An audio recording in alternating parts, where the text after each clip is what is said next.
এটা কি গাছ আচ্ছা? দেখুন, করমচা তো টক হয় সাধারণত মানুষ জানে এবং ছোট আচ্ছা। ছোট ফল হয়। আর এগুলো মিষ্টি করমচা এবং এগুলো সাইজটাও অনেক বড় হয়, বাহ, করম চা আবার মিষ্টি। মিষ্টি এবং খেতে খুব সুস্বাদু। এটা কি টবে করা সম্ভব এর কি? অবশ্যই টবে করা সম্ভব এবং অতি সুন্দর, আমি বলবো অতি সুন্দর একটা ভ্যারাইটি। আচ্ছা। তো আহ, দর্শক বন্ধুরা যদি এই গাছ নিতে চায় তো আপনার এখানে কিভাবে আসবে?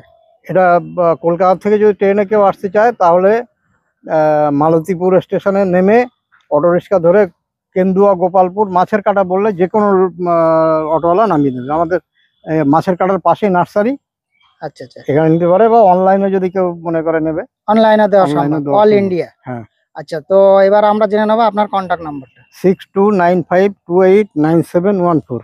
দর্শক বন্ধুরা, স্ক্রিনে দেওয়া নাম্বারে আপনারা হোয়াটসঅ্যাপ করতে পারেন অথবা ফোন করে জেনে নিতে পারেন।